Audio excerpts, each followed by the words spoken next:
And I do believe that we have official government recognition of this now, that there are independent energies, and they can form these balls of light, and you can detect them in the ultraviolet. Yeah. Ultraviolet satellites can detect them, and they have their own consciousness, and I've called them the Earth Management Team. The Russians have told us that just hundreds of thousands of these balls of light have been working on our electromagnetic grid of the Earth, literally changing it.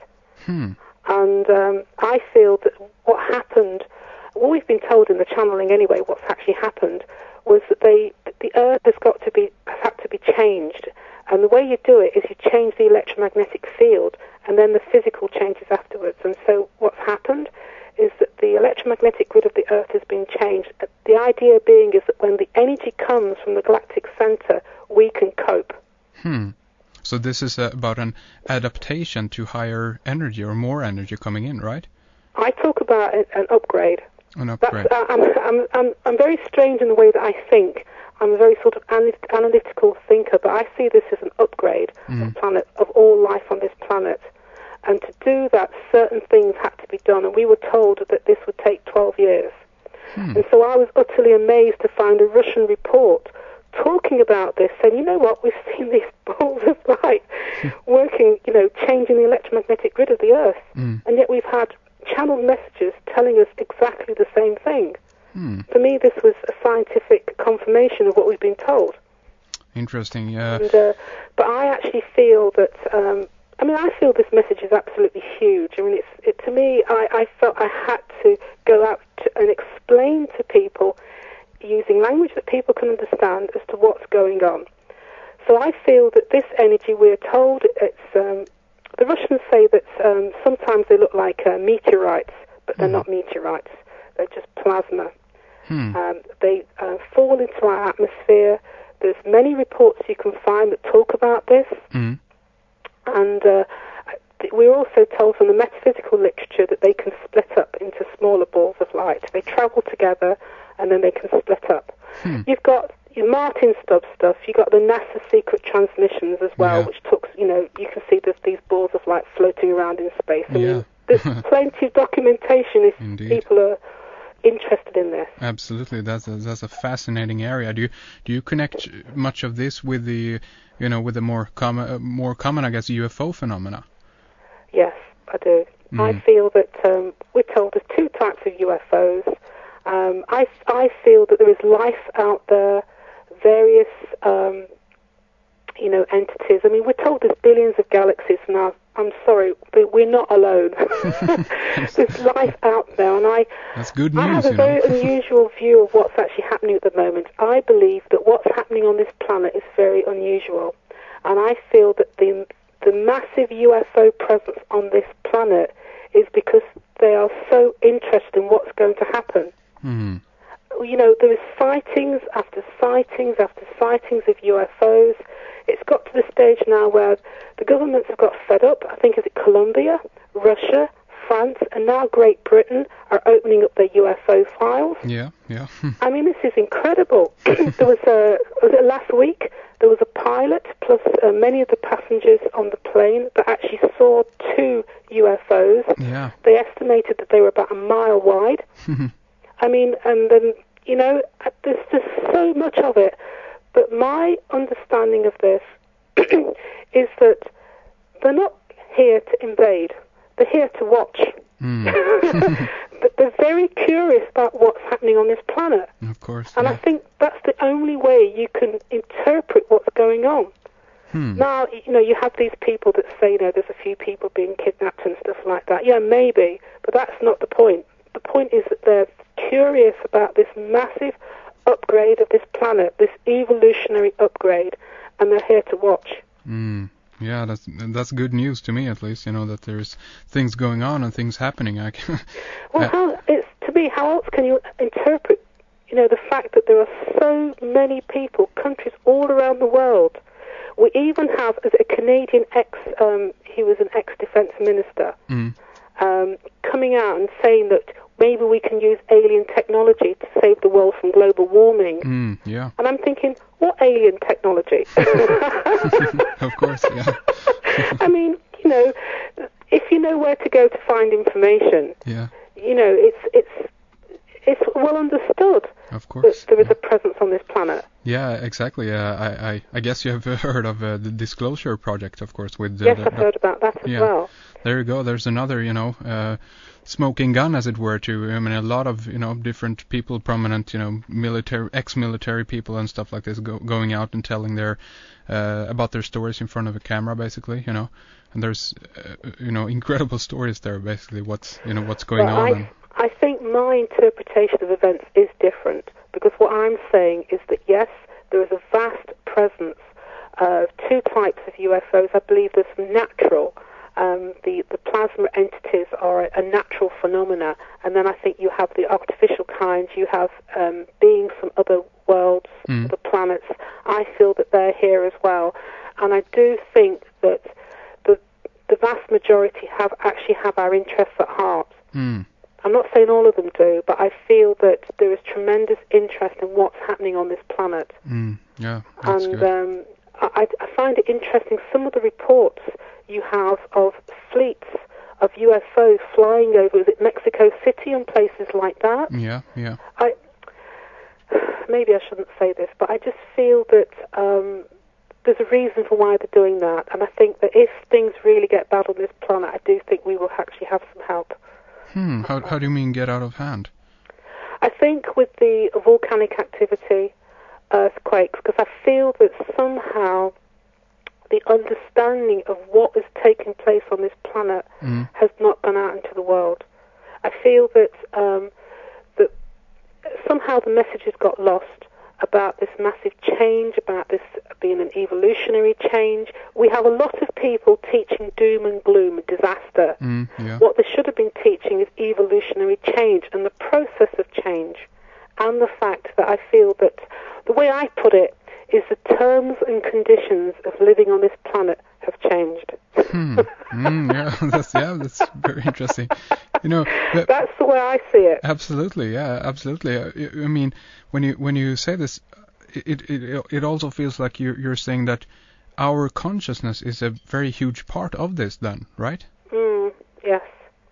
I feel what's happened is that, from what I understand, is that we raised our vibration to a level where we can move to the next step. And so in the next step, a lot of the nonsense that's going on this planet will not be tolerated.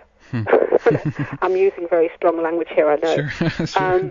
And so we have to learn to live in a better way. I do think we have to honour the earth. I'm not an environmentalist in the traditional sense of an environmentalist, because I feel that the environmental movement has been hijacked now. Yeah, but I think we need to go back to more sort of the traditional understanding of honouring the earth. Yeah. And I feel that the way we do business on this planet will have to change, and I talk about some of the problems that we have with the space weather, and the effect on our technology means that we're going to have to do things differently on this planet. Indeed. I see this as a global transformation, a move to where we have to live at a high level of consciousness. That's what I believe. Very interesting. You go into in a segment of your book, or you references a lot, I guess, about the human resonance, and this is also one of the more physical evidence, I guess, as it were, to what actually is happening. And I've been kind of struggling with some of the data behind the human resonance, because a few people say that yes, it is increasing, and another bunch says no, nothing is happening. It has never changed. What's your take on that? In my research of the book, I interpreted the Mayan serpent rope to be the equatorial electric jet that arrived about 1989. We had this massive blast of energy from the sun, and then after that, they found that there was an electrical current floating around the planet. And it's basically like saying that there's always been something there, but it's been like a trickle.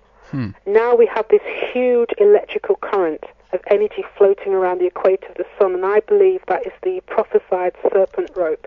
Okay? That equatorial electric jet is pumping up the frequencies, the Schumann frequencies that we use to balance our brain. So what I'm saying is that there's not really much change in the actual frequencies. There's some changes in the frequencies, and this is from the scientific literature, and everything I say, I can support what I'm saying. So there's some variation in the Schumann frequencies, but the real difference is the fact that these frequencies are being boosted 3 to 5 times stronger than they were before. Okay, and that is what I discovered in the research. Yeah.